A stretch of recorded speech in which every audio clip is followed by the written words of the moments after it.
Hi, I'm Sarah Joseph, and I'm here today to talk to you about some essential oils for emotions. Um, I wanted to share with you the wheel that I use the most. Um, After seeing Leah's fabulous wheel, I wanted you to see mine too. So this wheel is goes with a book. I'll show you the book. It's called Emotions and Essential Oils, and the wheel and the book go together, and you can buy them together or you can buy them separately. Um, but I wanted to show you this because I feel it's a really great resource when you're trying to figure out which oils might be helpful for specific emotions. For targeting specific emotions or specific feelings that you want to feel or that you would like to stop feeling. So the way that it works is we have the negative emotions on one side of the wheel. And so if you're feeling a negative emotion, let's say that you're feeling pessimistic, you might try the uplifting blend, and that could help rid you of that emotion. And so if we turn over to this side, the positive properties, then we can look for positive emotions that we might want to feel, that we're hoping for, like feeling empowered. You might want to try ginger. So it's a useful and easy to use tool. And then the book that you can get with it also goes into more detail about each of the oils and all of the negative emotions that that oil can help with, and all of the positive properties it has. So I rely on this book quite a bit and this wheel quite a bit to help me, because there's no way that we can remember all of this information. My brain is not an encyclopedia. So we have these great resources, and we're hoping that by sharing them with you, you'll be able to utilize them too. So today I wanted to talk to you about some of the single oils that doTERRA has that we use readily and often for emotional support. And I think that you'll find them helpful as well. The first is frankincense. So frankincense, it does so much. It's the king of oils, we call it.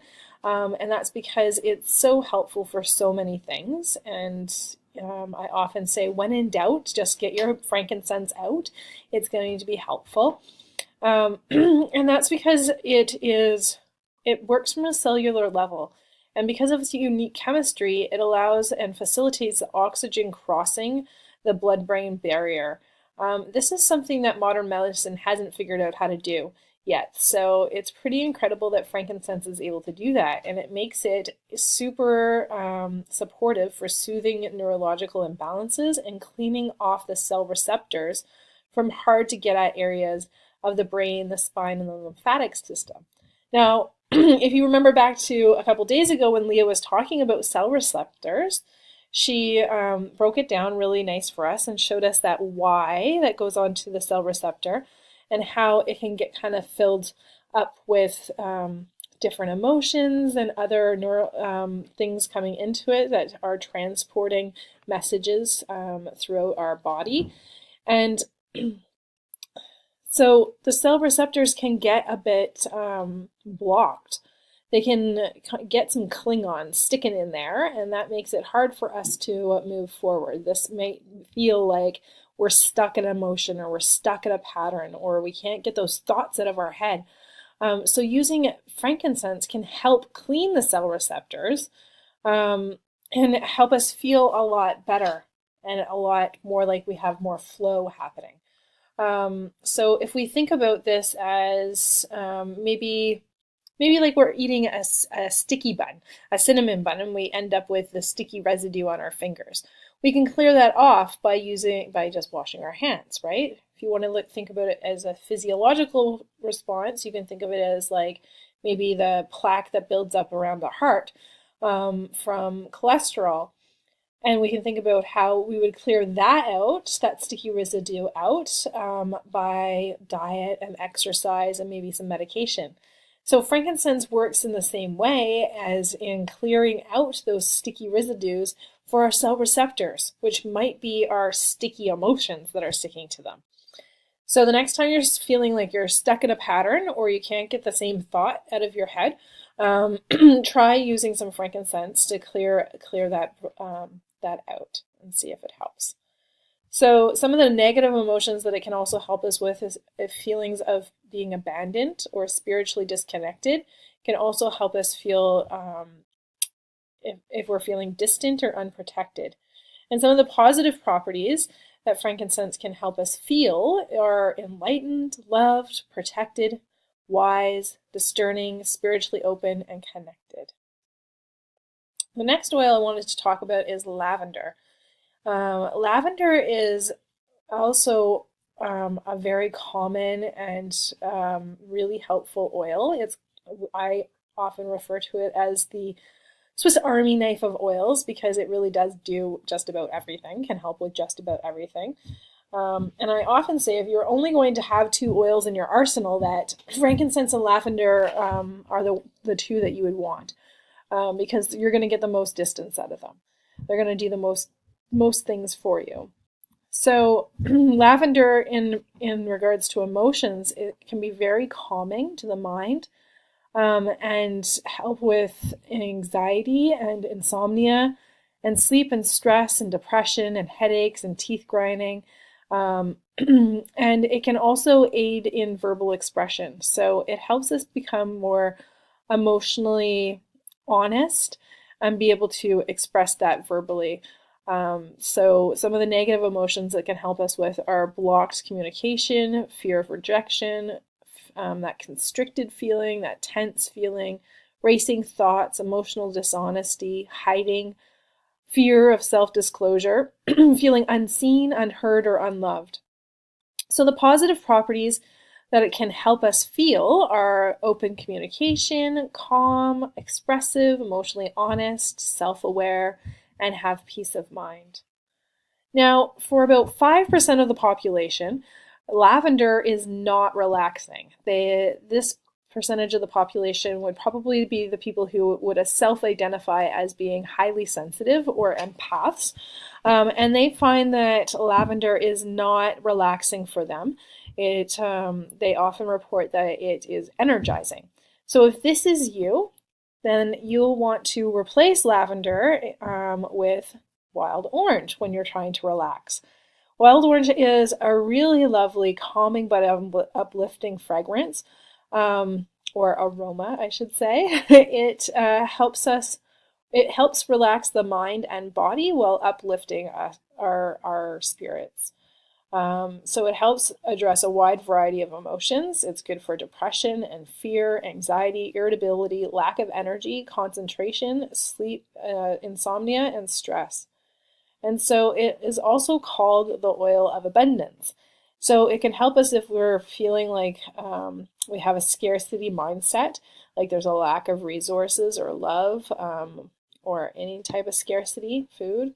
It can help us if we're feeling overly serious or rigid. We might feel dull or like we're working too much. If we have a lack of energy or we're feeling discouraged or we're hoarding or feeling envious. It can help us feel positive properties of feeling more abundance in our life, having a sense of humor and being more playful and generous, spontaneous and creative and joyful. It really is a great kind of all-purpose oil, this wild orange. Now, Neroli is one of my favorites. doTERRA released it in September. And I have fallen in love with this oil. I carry it with me everywhere I go and use it several times a day. It comes in only the touch roller.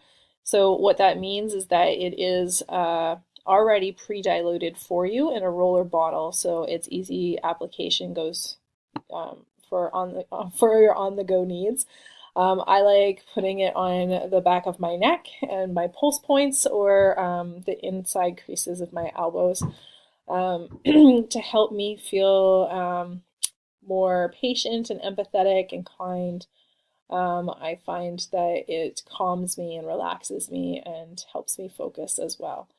So neroli is useful for the loss of sexual arousal if you're going through menopause or PMS symptoms. It's great for chronic insomnia or any kind of estrogen imbalance. It's really helpful for panic, grief, shock, irritation, anger, overthinking, overwhelm, confusion, distress, and distressed thinking. I've also seen it cited by Daniel as being helpful for PTSD. Some of the negative emotions that it can help us with are the feelings of being conflicted or restless, impatient, bitter, frustrated, unsympathetic, dispassionate, sexual inhibition, aloof, unkind, stagnant, blaming, escapism. So the positive properties are patient, empathetic, kind, tolerant, calm, intimate, resilient, and committed. The last oil, oh, that was the last oil. Oh yeah, I did them all. Look at that. I thought I had one more to go. No, I do. I have one more to go. There it is, vetiver. Sorry about that. Put my little ending sheet at the wrong place. So vetiver is also one of our favorites that we use all the time here at home. And I also use in my therapeutic practice with clients.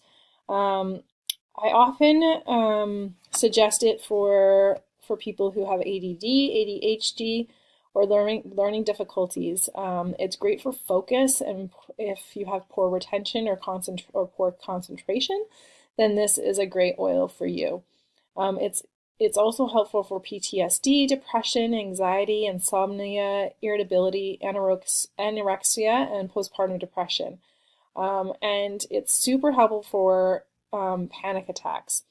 So I've had several clients state that just smelling the vetiver from the bottle is really helpful for alleviating a panic attack.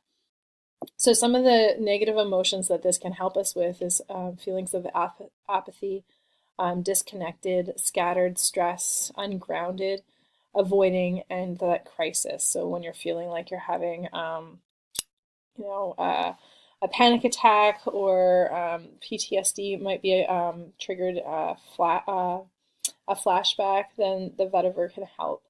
Some of the properties that it can help us feel are feelings of centeredness and grounded, being present in the moment, in the present moment, emotionally aware and connected. So those are some of my favorite single oils that I hope you'll try. And tomorrow, or the next video you get, I'm not sure if it's going to be today or tomorrow, I'll be talking about some blends that you can use. So thank you for joining me.